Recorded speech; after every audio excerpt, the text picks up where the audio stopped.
This is Karina, and you're listening to Bold, Brown and British, a weekly podcast where we discuss what it means to be a brown person in a Western world. We've spoken about colorism, third culture identity, and dating, amongst many others on this podcast. So if this sounds like the type of content that you want to hear, please subscribe to us on Apple Podcast, iTunes, Stitcher, or wherever you get your podcasts from.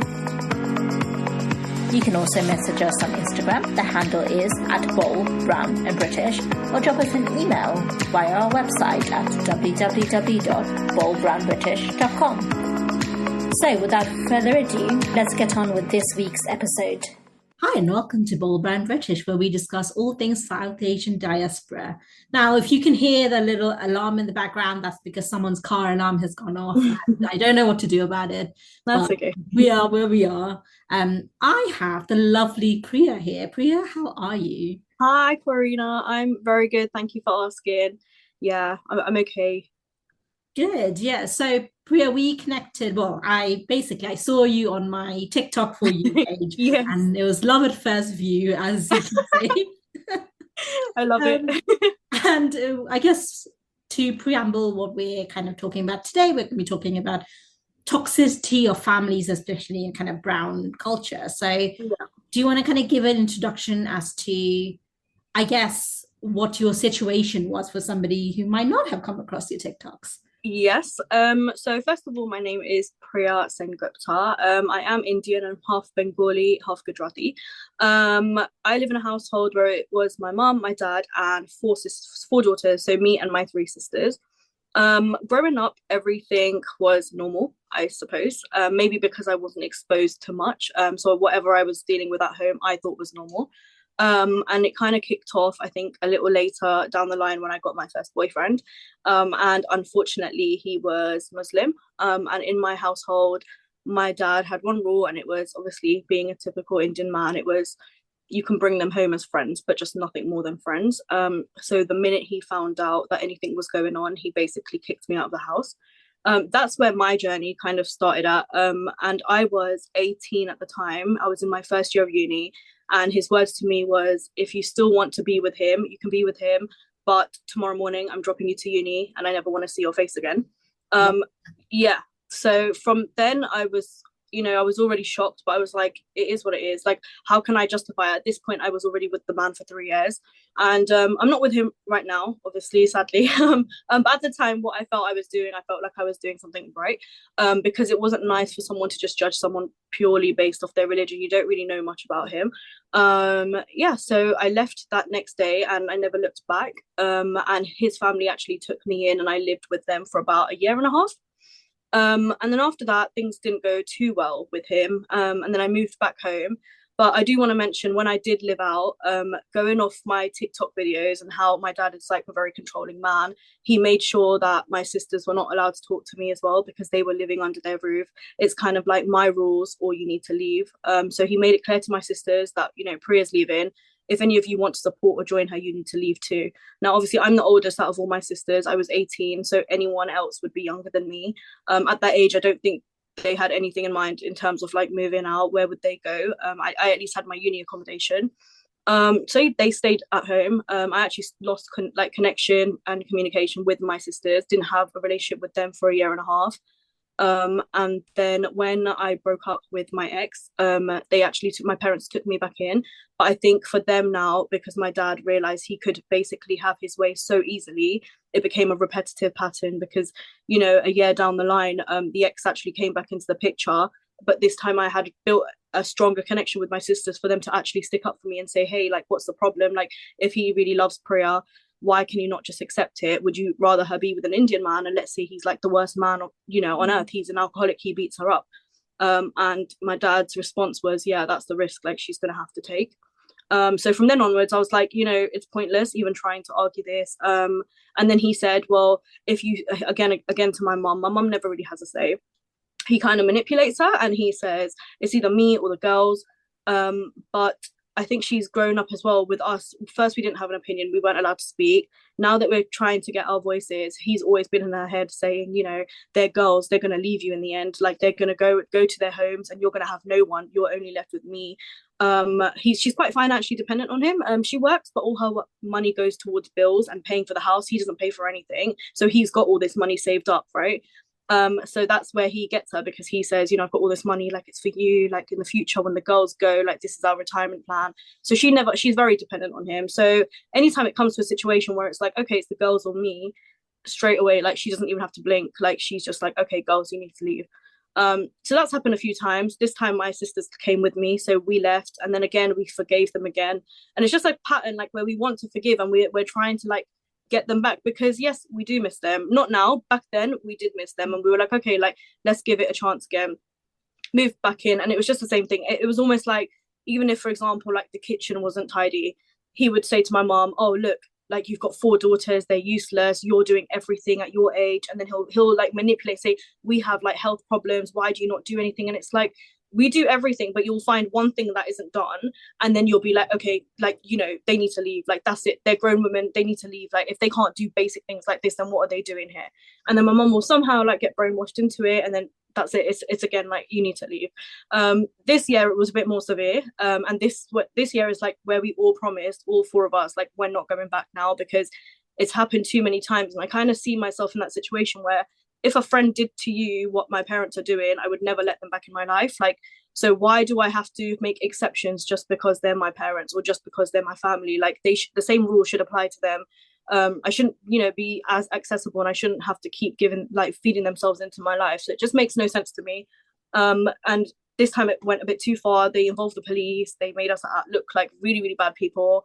And she actually wrote a contract. He made her write a contract and said, if they want to live in this house, this time they need to abide by rules. And honestly, the contract is atrocious. Like you're basically a prisoner. You're not allowed to speak, not allowed to invite your friends over, you're not allowed to have a conversation, you're not allowed to share your opinion. If they don't like an opinion, it's us basically fighting, because they can't understand where we're coming from. And they wanted us to sign it and say, if you don't sign it, you need to, you know, leave the property by the end of the month. And that's when we all thought, like, okay, hang on, like there's no way that we're putting our signatures on these papers. And as soon as we found that letter, we just started looking for properties. So now, since then, that was in July last year. Since then, we've actually moved out. No contact like whatsoever, up until, of course, you saw my TikTok video. So you can imagine like the build up to this, and then all of a sudden, like we've been struggling for a whole 7 months till December. And then, you know, we see a picture of her like she's posted up, and like everyone still thinks we're happy families, we're living together. And it's like, well, hang on, that's not actually the truth. Like we actually have our own separate lives now, which none of you know about, because they're not willing to share their story. Yeah. Neither was I, to a point, because I was like, no one needs to know. Like it is embarrassing. I at one point I did think it was embarrassing. I was like, why do people need to think that? And then also think like, I'm not gonna lie, people probably do think like, okay, maybe there is something wrong with these girls. Like, are they like this? Are they problematic? But then it's like, why am I having to think that about myself? For a long time I was thinking, okay, like I'll be the problem. Like, but then I'm like talking to my friends, and I'm hearing experiences from my friends as well that are dealing with similar stuff, but their parents aren't as controlling, or they don't do things in a certain situation compared to what my father used to do. And I was like, no, it's definitely not a me problem. Like it is a generational thing where I just think there's no communication. There's not really like much understanding from our point, and then obviously a parent's perspective as well. Absolutely. And it's that kind of, Yeah, I think it's often in brown cultures or brown families, definitely. people Yeah, feel like, or rather parents of that generation can often feel like they own you, right? Like it's that's that, exactly you know, what it it has is. to be by Yeah, my rules, by my expectation. If it yes, doesn't, then you're a bad person. You know, I think they're exactly. more worried Yeah, about society rather than, yeah, I guess, for like than you being a human being and healthy, and like yeah, all the happiness and health often can take a back seat. yeah, I also do think that it's tough because, you know, like the word toxic gets thrown around so much in the yeah, particularly in the day and age. always. Yeah, But I also think that because it's thrown around so much, it's people are very dismissive of it. You know, people are all like, yeah, but are you just yeah, crying wolf? You know, it's is so it true. just Yeah, like, you know, is it just yeah. your parents, almost like a stubborn teenager, right? Like, oh, is Mm-hmm. it just your, you know, parents said, no, I'm Yes, not going to buy you a pony, you know, yes, so exactly. that's it. But these are really serious issues, and it shape not only your childhood, but obviously Definitely. you growing up and your Yeah, sisters. I mean, firstly, congratulations on the courage in the first instance to be like, no, I'm Yeah. going to stand up for my relationship, for what Yeah. I believe in. Were part of you scared, in that moment to be like, is this Yeah. a terrible like decision on my part? 18's young, Yeah. essentially. Yeah, I was thinking that because it's the first time that any of us had ever thought of doing such a thing. But I was also thinking I was left in no choice. You basically wanted me to give into what you felt or how you felt about a certain religion, or me actually just learn for myself. And I think that's the main thing. Like I always say now, I don't have children, but I know if I do have children, that I would support them. If there's things that I don't agree with, I will tell them I don't agree with it, but I will never control them. I will let them make their own decisions. I will let them make their own mistakes, and then if anything ever happens, I'll be there to pick up the pieces. But I felt like in this, it was kind of like a "I told you so" moment, So it shouldn't be like that.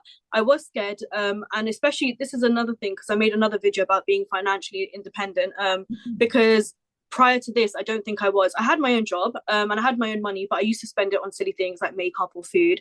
And when it came to actual important things like road insurance, like car insurance, sorry, like anything like my phone bill, anything related to finance, major finance, my dad used to pay for everything, but that was like voluntarily from his side, like always wanted to pay. And obviously looking back, I thought it was a good thing. I was like, yeah, like why not let him pay for it. But actually when I moved out, they actually cancelled everything. My car insurance was cancelled. He then tried to take the car. They actually gifted me a MacBook before I went to university as like a uni present. And then as soon as I left, a week in, my mum claimed I stole it, like had stolen the laptop, and said I want the laptop back. So things like this. I woke up one day, my phone stopped working. I was like, why? It had no connection. Then I realized they blocked my SIM. So there was a lot of things that I found out, and I panicked at that time. But then I ended up getting over it, and now literally even when we moved back, I think all of our sisters like made a promise that we were not going to let them pay for anything, so we paid for everything. Like we pay for our car insurance, we pay for our phone contracts, anything we want, like we will purchase with our own money. And that's always been a thing now, but back then, yes, I think those were the things that scared me the most because I didn't know how to deal in a situation like that. I've never had to call up a car insurance, like an insurance company, or do anything like that. So that was probably the most scariest factor of it. And but it's such a common trope, isn't it? Yes, yeah, Finance as a way of controlling. And always. I guess you see it way more, I think, in the older generation when you're talking about marriages, right? Like a lot of women are brought from India, from Bangladesh, exactly. from Pakistan, and they don't have a job here, or they might not have known the language, and they're relying on them for social and financial, and it then becomes really easy to control someone. Yeah. And I think because he's done that with my mum, and we just found this out quite recently, because all our lives we thought, I know it's like stereotypical, but we thought he paid for everything just because he was the man of the house, and we knew he earned a bit more than my mum, because she actually gave up working when she gave birth to us, because we're kind of like 1 year after the other, all four of us. So it took a big chunk of her life out. And only recently did we realize he doesn't actually pay for anything in terms of like the house. She pays for everything. So, everything that she earns basically goes there, and then she's left with nothing. And then that's when he steps in and he's like, okay, I've got the groceries, I've got your phone contract, I've got this. But those are kind of the important things, you know what I mean? Because those are the exact same things he was paying for us. And then as soon as he wanted to click his fingers and end those things, he was able to do that. So I can only imagine, like, I mean, we've only had to deal with it for 2 or 3 years when we've seen this kind of control being imposed on us, but she's been dealing with it for her whole life. But there comes a point where you have to obviously see your daughters and just be like, okay, they're really suffering, and I need to step in. So was there, I mean, there's obviously resentment towards your dad because he's definitely not, but do you, part of you, or any part of you, if not a lot of you, feel resentment towards your mum as well for not sticking up for you? I feel more resentment to her than my dad, because I always feel like if there's someone in a situation that can help a situation and make it better, then they should do that. But the fact that you're in this situation and you've got all the power to, because there was a time where she was like, okay, you know what, I am going to kick him out because it's getting too much and you girls aren't happy. And she stuck with it for about 2 months until she gave in again. But those were really good months, and he kept crawling back like every single time, because he needed her more than she ever needs him. She might need him financially, but in terms of anything else, he's clueless. He doesn't know how to do anything. He makes her do everything. So And we kept saying that. We reminded her, we said, he needs you more than you need him. If it's about money, you've got 4 daughters who have very good, high paying jobs. Like, we will bring in the money. Like, it's not even about that. And she knew that. She said, I know that. Like, it's fine. But it's just her loyalty has always, he's brainwashed her, basically. When we did try to confront her, she basically said she knew him longer. So she like owed him the loyalty. But I just didn't get that, because I don't think I could ever say that to my children and say, you know, I know him, I've known him longer. Like, of course I've known you longer, but these are my kids. Like, I've literally birthed you, right? So I can never understand that. Yeah, and I guess it's tough. In a way, it's tough on both ends, right? Like, because to be a parent and have to be put in that position, it's a a shit situation to be in. Yeah, of course. Whether or not you made the right choice, or she makes the right choice, it's almost being put in that situation is not great. Do you think that your dad was doing it willing? Like, do you think that it was like, do you think that he was doing it because that's just the only way that he knew, or whether it was I guess, purposeful control that he wanted? I think he knows what he's doing, because he's done this all his life. Right. When I've heard stories about, because he also has 2 elder sisters and obviously then his mum. His dad passed away. I've never met my granddad. So, and from what I've heard about how he treats all the women in his family, he's pretty much the same. It's controlling. It's his way or no way. So I think my mum knew this before even, you know, like having us, she knew this. Right, so it was like a slight gradual change. And no, she's known this, I think. Okay. I think it's gotten worse because, of course, like I said, he's got 4 daughters. I don't think he knew what to do. I think it was all fine and hunky-dory up until the point where we actually understood, well, hang on, like, this isn't right. And then he just couldn't hack it. And so his easy way is just to, like, obviously manipulate my mom and then just get us out of the house. Sure. Yeah. And at what stage were you like, hang on, this, you know, there's something wrong here, you know, because I presume it would have had to be before you moved out first, you know, for the little signs to be like, hang on, this isn't normal, you know, because I think as children, it's easy to think that this abuse I'm feeling is the normal. Everybody must feel this. No, it's true. He was always an abusive person, because we used to get beaten up as children, like a lot. And then it got to a point, I think when we got to secondary, he stopped, because I think my mum must have said, like, you know, they can actually report you, like, you need to stop. He stopped for a while, and he didn't lay hands on us for a very long time. I think the most recent time was, I think, the second time where we all got kicked out together, me and my sisters. He tried to basically attack my little sister, and it was actually really disgusting. I mentioned to my video, like, he spat on her as well. My mum was just sitting there. And I got really aggressive. I really always get aggressive with him. Like, I've gotten into so many physical fights with him because I feel like I need to defend. Because my mum's just watching and she's not defending. So he will storm. He's been like chucking remotes. He spat on my little sister. And I remember saying, did you see that, to my mum? And I said, spit on her again. Like, I dare you. And then he spat on her again.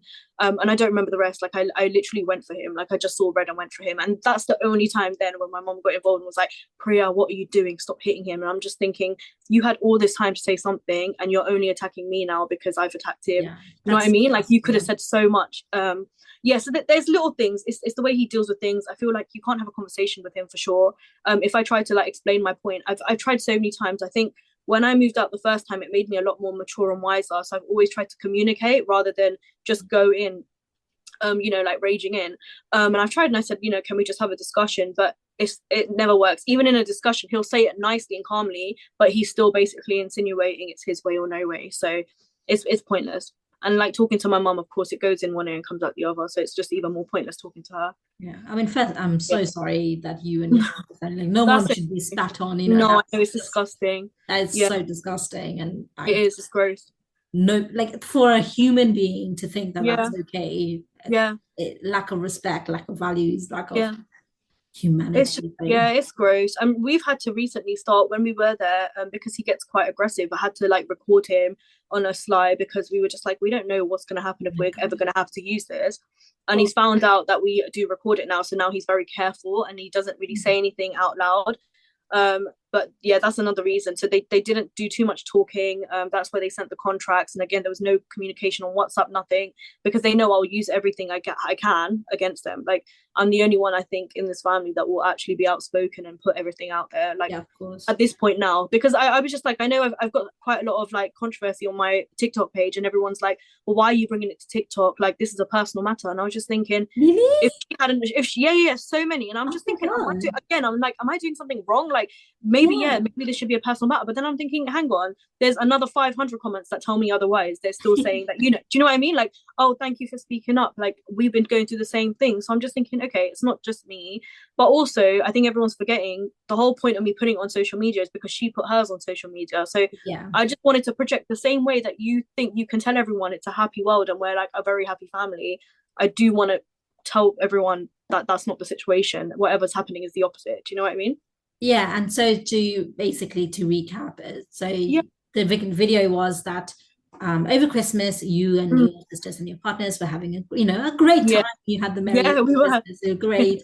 But during this time, your parents, or rather, was it your mum? It was my mum. Yeah. So your mum was putting up old photos of you kind of being like Merry Christmas to basically insinuating that you were still there living with them. And as you said, things were all just hunky-dory and happy families. And that's when you kind of reached out to a family friend to say, what the hell is this? Like, and you had a very gross response back, misspelled gross. It was crazy. It was so crazy. And he wasn't the only friend we messaged, by the way. Like, and that's another thing. Loads of people were like, you knew what you were doing when you were messaging their friends. You were trying to look for a fight. But I think people also don't understand, like in our family especially, like, they're not just my mom and dad's friends. Like, if they're my mom and dad's friends, that means they're our uncle and auntie too. We've had a very long relationship with them. Like, out of respect, I wouldn't just call them by their name. Like, they are seen as almost like my mom's sisters or brothers, or my dad's sisters and brothers, like to us anyways. So they've been in my life ever since I was born. So for you to say, oh, you knew exactly what you were doing, they were your parents' friends. No, because I also saw them as uncle and auntie. So I would also expect them to be the middleman and just pass on the message. I wasn't asking you to, be rude or aggressive. Just literally say, the girls have seen the picture. Can you please remove it? And that's all he had to do. But, he's it's just a fine example of like my dad. He literally is my dad. So I don't know what I was expecting actually, even, trying to message him. So. And were the other responses similar that you got? No response. They read it. No response. Okay. Responded, and I was like, fair enough. Like, and of course that hurt as well, because I was like, you're also meant to be our friends or our uncle and aunties. Like, you looked after us. We had a good relationship prior to this. Like, and then it just gets me thinking, like, what do you know that we don't know? Like, is there more lies that are being told about us? But we didn't care. There was actually one uncle who was very brave and was like, I'm going to call him right now. And there was another friend with him. And we ended up hearing the whole conversation. And honestly, the conversation was just disgusting from my dad's side. It was just, because we always wondered when we left, what do we think they're talking about? Like, what do you think they're saying to their friends? And it was just like disgusting, the things that he was saying. And he was like, he finally admitted, he was like, we kicked them out, but they were this, they were this, they were that. And I was like, wow. And in my head, it was like a moment of realization. Me and my sisters were all sitting down listening to it, and we were like, thank God we're out, because this is how he used to be at home. And it was bringing flashbacks, and just listening to his conversation was giving me anxiety. And I was like, that is literally how I used to feel every single day living in that house, because you don't know what's going to tick him off. It could be anything, and then he'll be like, okay, like, my way, your way, get out of the house. So, and it's interesting because you think that if someone has or wants to control, someone who is a control, essentially narcissist, they wouldn't want you out the house, because the whole purpose is to keep you inside. So I think that, I find that right. Like, I don't know, I find it really interesting where he's like, let's leave. Like, it's crazy. He obviously doesn't want you to. I mean, he doesn't. Yeah, and he tries to make life hard. So I think him doing stuff like cancelling contracts or doing this and doing that, at first I think he thought it was me gonna be like, okay, I can't deal with this is too much, let me run back home. I think there's always hope that they think we're gonna come back home and say sorry, because we've done it about 3 times now, and like I said, that was us believing that things could change. It hasn't. So I think maybe this is another way. I don't know if it was a reaction, she was trying to get a reaction. She obviously did, because normally I would keep quiet.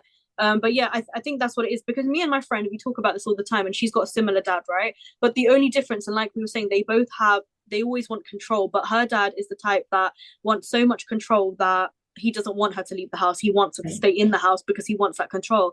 And I was like, mine is so controlling that if he doesn't have his way, then he wants nothing to do with you, kind of thing. Right. So it's that kind of control. So it's like, get out or I will have my way. That's literally it. Yeah. And very so different. One of something that was mentioned in your kind of uncle's response was, he spoke about like, oh, but he's a good guy. He's not an alcoholic and he's not a smoker. And I guess it's so interesting that talking about vices, right? Like people don't see abuse as a vice thing, you know. Yeah, exactly. And it's all, I don't know, I've seen it in other kind of, I guess, families and even kind of friends where it's always the woman being like, oh, just compromise, and it's the men's vice. Because imagine the scene was flipped and a woman did that, they'd be like, she's crazy, she's, you know, like she's a Jurel, blah blah blah blah blah. Literally, you know. And so I just find it really interesting that, was that something that you'd always kind of also come across, this idea that, but they're just good people, they hit their daughters and they spit on their daughters, but that's not a bad thing, that's just him.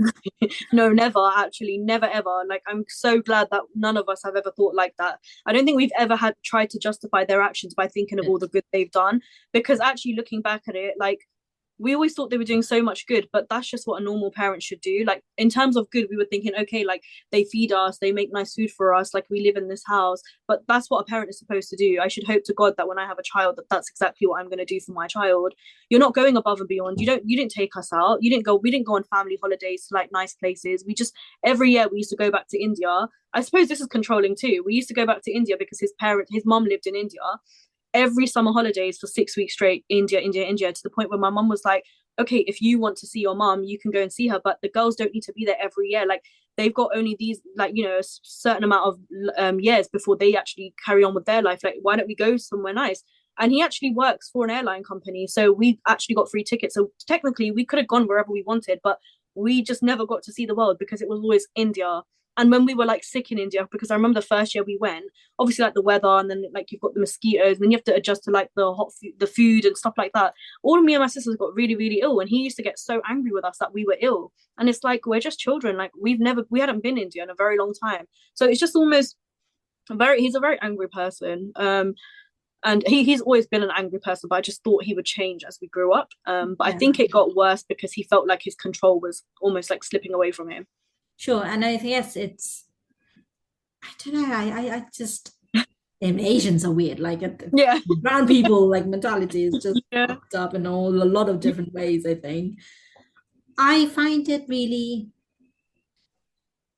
interesting that people use this, like, but I used to change your nappies as a child, as an excuse almost. I mean, I don't know if excuse is the right word, but as a manipulation technique, right? Yeah, as in, I've done so much for you. Yeah, because you kind of think like, because you are an adult, a parent, and that is quite literally your job. Yeah, that is the essentials of of, you know, making sure that you are raising that. That is what you signed up for, you know, when you decided to keep a child, you know, and whatever those kind of the decision-making process was. But I hear it's heard so much, like it's said so much, and some people say it without necessarily thinking about it, right? Like they say it almost as a, I guess, a joke, right? As a, like, oh yeah, but I did so much for you. But the undertones and the underlying message of that is, well, what did you expect? For 6 months, was I meant to change my own nappies? Like, exactly, but also, I didn't ask you to. That is the basics. That is the essentials of what you were meant to provide to me as a parent. Like, you're making me feel guilty, you know, for you having to give birth. I didn't ask for this. You know, like, I didn't ask to be put on this world. And they do that a lot, actually. Like, and that's another way how he manipulates my mom, because he's like, you've put your life on hold, you stopped working for however many years, you know, to raise them, and look what they're doing, look how they're treating you. And it's just like, we didn't ask you to. And also, like, you chose to have us consecutively, you chose to have us year after year after year. Like, surely now, like, there must be some sort of planning. Like, I know for me, I don't think, if I was going to give birth like year after year after year, I'd need to make sure like I'm 100% ready, and I'm not ever going to chuck that back on my kids and say, you know, I gave up my whole life for you, because I've chosen to do that. And that's something that I just could never understand, because it was like, oh, we put our life plans on hold, and it's like, I didn't ask you to do that. Like, no one asked you to do that, so why am I getting the blame for it? It makes no sense. Literally makes no sense. How do you deal with essentially the kind of guilt culture that comes with moving out and or kind of setting boundaries, even if it wasn't moving out? Yeah. Um, I don't feel bad essentially. Like I actually don't. I think the first time I did feel bad, because I felt like I was really young, even though 18 is a grown age. I felt like I was still like, young and vulnerable. Yeah. And I did feel bad, and I was like, did I really just chuck away everything just for a boy? Like, do you know what I mean? Yeah. But looking deeper into it, I was just thinking it was probably going to happen in the future, because now after seeing like his traits, I'm sure something would have sprung up for him to bring out these, like, his personality. And I don't regret it. I don't feel bad. I don't feel guilty, definitely not now. There's definitely boundaries set, and they were set the first time I moved out, because not one person checked up on me, like no one from his side in India, like no one from here. So I knew then and there that I was happy to cut off everyone, because I learned so well to live without them. And I was just thinking, I don't think I would ever do that. Like if someone has moved out, I don't think I would just completely disconnect from them just because someone else has. Like there's always two sides to the story, but also I'm a young girl, like you should have just checked up on me. So in terms of that, I feel like I hold grudges. And I'm a bit petty, because I will not talk to any of them. And that's another thing I don't think he could get over, because when we moved back home, he would try to force it and say, oh look, they're calling from India, like just quickly say hi. And I'm just like, no, I don't want to say hi. And then he'll get angry, and so that becomes a thing. Well, if you can't accept my friends, then you're not having your friends around here, because why should I have to tolerate your friends if you can't tolerate mine? So then it was like, okay, no friends are allowed. So it's like, what am I doing? Like I'm actually in a point. Yeah, you just can't. It's always tit for tat. Yeah. And I know you spoke about some of the financial challenges that you had in terms of having, I guess, essentially learn how to manage your finances independently. But what were the kind of some of the challenges that you faced that you didn't expect to? So I didn't expect, first of all, for it to be chucked onto me whilst I was at uni, because I feel like uni is already so much of a change. Like I've now moved out. I'm having to pay rent, because it was this time when it got worse, it was my second year where I actually fully wasn't talking to my family. And that's where you get put into like I rented out a house with my uni friend. So we were actually paying rent. It wasn't like student finance wasn't covering it, basically, for me anyways. And I wasn't prepared, and I actually had to get a job, and I was just trying to find a job, and for me, I applied, and I was working at McDonald's. And honestly, I felt like for me that was like a really low point, because I was working mornings. I remember like I used to get to work, because it was at a service station, so it was open 24 hours. And I'd get to work at about 3:34 in the morning and finish at like 12 in the afternoon. And I'd end up going home planning to go to my seminars, because that's why I picked the morning shift, so I could go back to uni and do what I had to. But I was so tired, and I'd end up missing all my seminars. And on my third year, I actually wanted to just drop out, and I was like, I don't even enjoy uni anymore. Like I feel like I'm struggling to survive. Like I'm working, and I'm not even here to work. I was meant to be studying, right? But then my boyfriend at the time was like, you've come so far, you don't, like, let's not drop out now, like just continue with what you're doing, and everything will fall into place. So I did that, but I think that was definitely unexpected. I wasn't expecting that. I think I kind of expected him to cancel everything, but I just didn't realize how soon it would be. Like it literally was all the next day, and I was like, damn, like I'm literally in my uni room, and like I have nothing. Like I was panicking like so much, and luckily at the time I had my MacBook, because they disconnected my SIM. So I just emailed like my partner at the time, and I was like, can you please come and pick me up? Like I have no way of talking to anyone. And then he took me to like the 3 shop on the high street, and then literally we bought a new phone. But I was like, what would I have done? And this is what I'm trying to say, because my dad probably knew that I was going to panic in that situation, and he's probably hoping that I was like, oh my god, like maybe this isn't what I want, like maybe let me just come home and say I'm sorry. But I didn't do that, and I've never done that. Anytime I've gone back home, I've never said sorry. I've waited for them to say, okay, like do you girls want to come back home? And then I'll be like, okay, fine. Because I'm not sorry, and I don't regret it. And I think definitely looking back now, I'm kind of glad it happened, because I don't think I'd be so outspoken and opinionated if it didn't happen. I'd still be that innocent girl that, I don't know, let my mum and dad pay for everything for me. And I don't think I would have understood like the value of life. Yeah, and you want to believe your parents, right? That's the thing. Yeah, they're your parents, and I think particularly as South Asian women, I think we're kind of, from the very young age, we're kind of told that respect your elders, and your parents know best, and elder people know best, and even if they're encroaching on your boundaries, it's okay because they're older and they have a right to. And I think we, especially as the elders, daughters of families, I think they have this responsibility to often feel like they have to keep the family together, right? And they're responsible for your happiness, your parents' happiness, but also your siblings' happiness. And I think it's a lot, right? Like for someone who is relatively young, at that time, as you said, 18, 19, and at 18, 19, I mean, I don't think I knew who I was, let alone I'm trying to exactly. But at the time, I thought I was so sure that I knew who I was, and now obviously looking back, just about 9 years ago now, I'm just thinking, wow, I really just was a lost girl. Like I literally tried to survive the best that I could, not knowing anything at that time. So yeah, like it's crazy when you think about it. And what would your kind of, I guess, advice be for, I guess, two sets of people, right? There's people that are in tough situations, not necessarily toxic, it's just tough situations, and they're struggling to set some boundaries in place. And for the advice for people that are in really bad toxic situations and they just feel stuck.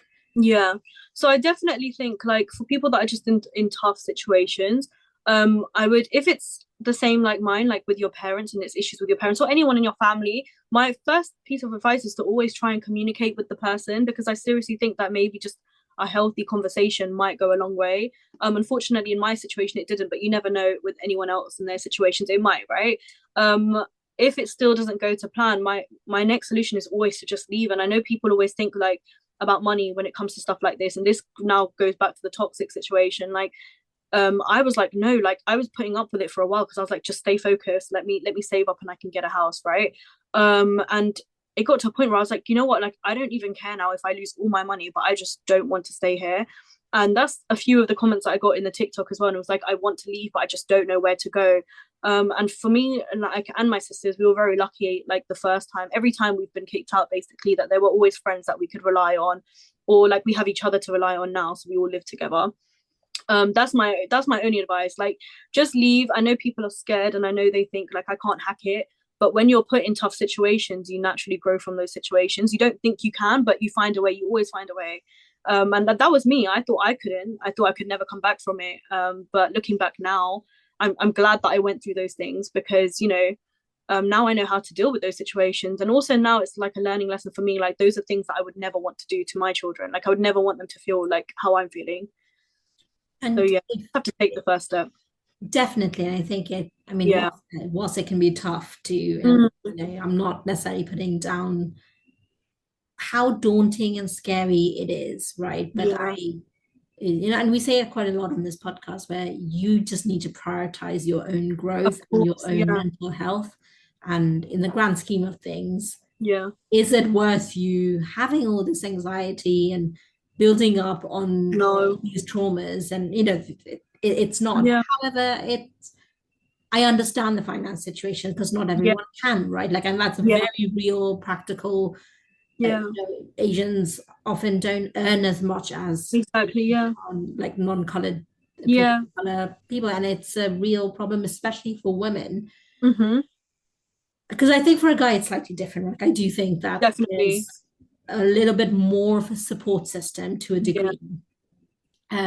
And I think there's also, when it comes to families, there's a little less control that's being put on them than our expectations of girls. And the easy examples of being able to go out and to see friends, after, Maghrib time if you're after like 5-6 p.m. And for a brown girl, you're like, who are you going with? Why are you going? Who's going to be there? Send me a location. And it becomes all these things that encroach on privacy.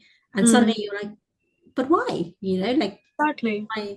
Say my brother or my cousin or whoever it is walking out without a care in the world, without being questioned. Exactly.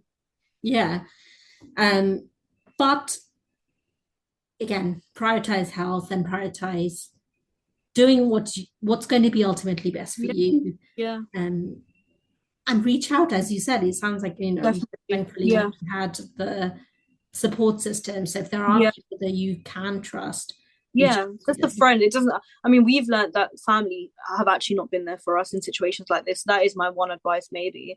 But yeah, friends for sure would definitely help, I'm sure. Just depends on on their living conditions as well, right? If they've got the space, then they'll take you. Um, but yeah, I think you need to make that first move, whether it's, you know, by yourself or with a friend, like if you want to move out with your friend, because there's situations where some friends, you know, are dealing with things like this together. So it might be a situation where you both want to move out and then you can help each other. You know what I mean? So it literally just depends, but it depends how toxic the situation is. But I don't for one second think that anyone should compromise their peace. Like, even if it's just a tough situation, but you really feel like just crap every single day. Like, I don't think anyone deserves to have to feel like that. Like, you should be happy. And you should be happy, yeah, with yourself and your growth. But I feel like if I was to live at home right now, I would not be happy with that. I would not be happy with how I'm feeling, because I would feel like I'm not doing enough for me. And that's not fair. Yeah. And how did you deal with you spoke about kind of embarrassment, right? Like Yeah. obviously your parents or your mum put those pictures because she's embarrassed for people to know that you don't live at home. But Yeah. I imagine there's kind of a level of embarrassment, at least from your side as well, where Yeah, you're like, well, I don't have parents I can rely on, you know. Yeah. If you're younger, you know, it often is, hey, my parents aren't turning up to my plays, or, you know, for whatever, to parents' Yeah. evenings, Mhm. they're not people I can rely on. So how did you personally kind of deal with that level of embarrassment? And Yeah, it's embarrassing, but it's also kind of upsetting. Because recently I got proposed to by my partner in November. congratulations. Thank you. But it's sad because one of the conversations that I think me and my sisters had to have with our other halves is to basically, I mean, the majority of the boyfriends have basically been in our lives long enough to know that this has been consecutive and we've had to keep going through it. Mine in particular is the earliest, so he's, you know, just been with me for about a year and a half to 2 years, so he doesn't really know ins and outs. Of course I've told him, but him at first as well was like, you know, they're your parents. And I'm like, no, you really don't understand. Like, it's much deeper than that. So one of the conversations before even proposing that I had to say was, listen, you can only be with me if you understand and respect this about me, because I know I'm never going back. And I know for Asian families, it must be like, oh my God, but she doesn't have parents. Like, I wonder what she did. So I was like, you also need to have that conversation with your parents and explain to them that I don't have a connection with them. I don't talk to them. And is, you know, are they going to be okay with tolerating that? Because if they're not, then I don't want to be in this situation either. Like, I need someone and their family to respect what I've gone through and just understand it. So luckily for me, he did that straight away, and his parents are lovely. They've understood it, but it is always upsetting because now obviously the next steps is like, okay, so now I need to plan my wedding, and I do know, like, I've always wanted, like, you know, a big fat Indian wedding, but I know I'm not going to have my parents there. But then at the same time, I'm just like, I don't want them there. Like, I would never send out an invitation now. Yeah, you know what I mean? Like you don't want them there, but Yeah, it's bittersweet. You do, because you're like, well, that's still what I dream That's of. what you grow up knowing, right? You always think first people there are going to be your parents and, like, your obviously your close family. But yeah, they're not going to be there, and that was like all he had to make his parents understand, like, that her Priya's parents aren't going to be there. Like, and you need to be okay with it, because, you know, and he's seen enough for himself now for him to even justify and explain why he also thinks that they shouldn't, you know, they're not deserving of being there. So yeah. But other than that, I think I don't really, I'm not too fussed. I think it's when it's like big stuff like that, for example, like my proposal, and the fact that they didn't know, or he couldn't seek for their blessings, because I've always been like a old school kind of girl where I'm like, before anyone proposed to me, I want you to seek their blessings and I want them to be okay with it. So the fact that he couldn't do that made me upset, because I know for him, he would have wanted to do that as well. But he went to the next best thing, which was like a really old family friend, and he's probably the only person that's ever stuck up for me and my sisters. So yeah, that's the only, I think, upsetting. Yeah, and it's upsetting, as you say, you want to share moments with like milestones, people. Yeah, you know, milestones with some key people, and you know, I mean, at least you have your sisters, but it feels like at least you can share with some family. And, you know, I think there are situations where there's one person in the family that feels like this, but everybody else has been equally brainwashed and or kind of feels isolated, right? And then I think that's a lot tougher to definitely make that stand, to be like, well, I'm not going to have any of my family there. Yeah. You know, that's really crap. Yeah. So I can't imagine kind of having to go through that. Yeah, it's a tough situation, but I've definitely come to terms with it. Like, I don't feel upset about it. And we're actually quite happy, and we are trying to get on with our lives. I just wish that they would be honest with their friends and family the same way we have, and basically just tell them what the deal is and just stop pretending. Because they currently have two houses, and that's how they get away with it. Because I think I've done another TikTok video. I don't know if you've seen it, but my dad basically lied and, like, you know, pretended that he was so ill and that my mom basically kicked him out. And he kept literally calling the ambulance almost every day and was like, you know, I think, like, I'm gonna die, and like, so everything's on his record. And so when he applied for a council house, they gave it to him literally within a month, and we all know how long it takes to get a council house. So as soon as he got that council house, my mum actually started staying with him, and we were like, okay, great, like, this is perfect, because she said, I'm going to stay with him and you girls can have the house that we live in. And she was like, you can just pay off the rent. And we were like, okay, like, it's weird because I don't think I would ever ask my children for rent, like, again, because I brought you into this world. But we were like, you know what, it's fine, because everything divided by 4 is always so much easier than just divided by 1, right? So we were like, okay, this is perfect. But then I think he hated the flat, so then he was trying to wiggle his way back into the house. And that's it. Then he took control all over again, and, like, so it's just the manipulation. Like, he always gets his way, and this is what I get annoyed at. So then when he calls his friends and family over, he calls them to the flat, and he says, you know, like, we're having a little party in the flat. And then obviously when everyone's like, oh, where are the girls? Oh, they're just at home, they're just, you know, like, getting on with work, they're tired. So it's an easy scapegoat for both of them, because they can say that. Whereas if they invited everyone home, naturally everyone would be like, oh, where are the girls, because we're always there, right? And then they'd know if they kept coming to the house and it's always, oh, where are the girls, and there's always an excuse, I'm sure someone's going to put 2 and 2 together and be like, hang on, like, are they actually even living here at this point? But no one's questioning it, because they never get invited to the house, they get invited to the and it makes you like, it's clever, because it makes you like, oh, they just don't want to hang out with you. Like, it's almost on you. This is what I'm saying, right? So, and bear in mind, we know all this information, like, because one of his friends, who is no longer his friends, has, like, obviously taken outside, and he's told us this because he heard it directly from his mouth, because he went there knowing full well what our situation was, and says, oh, where are the girls? And my dad said, oh, you know, they're just at the house with their boyfriends. Our boyfriends never used to come over to the house, so it's already putting a bad image on us, because, you know, for Asian girls, like, all 4 of us with our boyfriends, like, what do you think we're doing at home? Do you know what I mean? Like, already, like, his friends are probably thinking, what the hell, like, why are they at home with their boyfriend?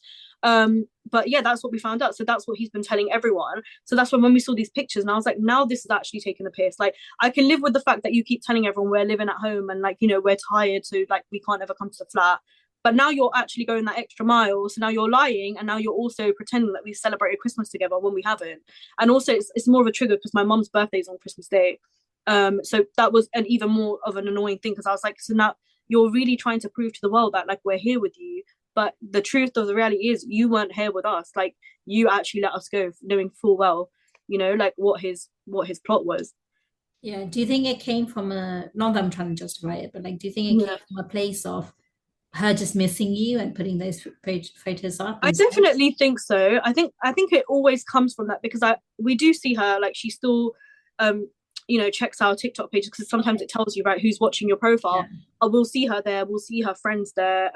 So I definitely know she misses, but I just don't think it's good enough, because if you miss someone, you can reach out to them, right? There's so many ways, and she does have social media. She has almost every app in the world, so, like, there's so many ways of communicating, but you choose not to. And then also, that's what I first thought, and I was like, okay, fine. But then I was like, it still doesn't give her the right to post our pictures, because I'm sorry, if you do miss us, then you can message us. But then when that uncle decided to call my dad and say, can you remove it, the girls just aren't happy, it's almost like she was so aggressive. She was like, if the girls have a problem with it, that's their problem, tell them to deal with it, I'm not removing it. So then it's like, okay, so then it's not coming from a loving place. You're actually being, I don't know what you're doing, but you're trying to put on a show now. Because if it was from a loving place, you would appreciate the fact that we just don't want our picture up there, like, we don't have a relationship. So you'd be like, okay, like, don't worry, I'm going to take it off. It's embarrassing enough as it is that someone has had to call you and say, can you please remove these pictures? Like, I know if someone called me, I'll be like, I'm so sorry, like, I'll literally delete it. It's not a thing. Hey, just delete it. But she doesn't, and now she's blocked us, and now she's put her account on private, so we actually don't know if she's deleted it. I don't think she's deleted it. It's still on her profile, assuming. But yeah, what a kerfuffle, Priya. I know. Like, how are you such a bubbly, happy person after all this? Oh my god, yeah, no, it's crazy. I don't know. You can't, if you don't laugh about it, you'll end up crying. So that's true. I'd rather laugh about it. Well, we'll end on that note because I think that's at Yeah, least we're laughing rather than crying. definitely. Yeah. Thank you so much for joining and kind of No, sharing that's your okay. story with us. Yeah, thank you for having me. This is my first ever podcast, so it's definitely intriguing. I loved it. Remember us as little people when you're famous. No, there's no chance. There's no chance. I'll always Yeah. remember you. So if anyone is, I guess if they wanted to reach out to you, what is your TikTok to, DM, slide in your DMs? To message me, you mean? My TikTok's Priya X. So if they ever want to, they can message me. My Instagram is Priya _. Yeah, like my DMs, I've always been that kind of person, like that always puts on my story, like if anyone needs to talk, like, my DMs are always open. Like I'm genuinely there. Like I actually feel like I need to be, because I'm always trying to be that person that I felt like we didn't have, like me or my sisters didn't have.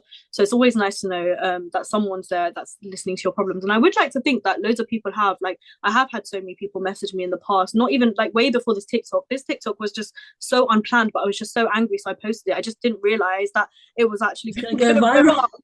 Yeah, I had no clue. I was like, what is going on? Because that's never happened to me before.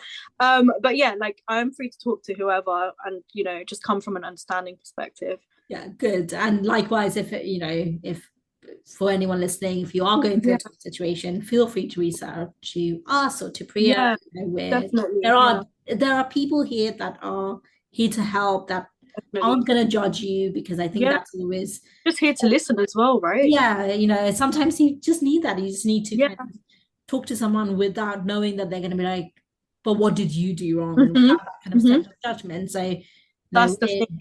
We're very empathy people. Yeah, we'll laugh with you. Yeah, definitely. Yeah. Right. No, thank you, Priya. Well, there you go. Thank you so much. Speak soon. Bye. Bye. Oh, Mikey, you made it till the end. I'm so happy. Well, listen, if you enjoyed what you heard and you want to hear more, subscribe to the podcast on, wherever you are listening to this. We are on Apple, Spotify, Stitcher, Deezer, TuneIn, Alexa, you name it, we're there. So make sure you subscribe so you don't miss out on an episode. We also are on Instagram, which houses loads of behind-the-scenes audio snippets, polls, memes, and ways for you to get involved. So go follow us on Bold, Brown and British. That's the handle. And until next time, keep safe, my wonderful samosas.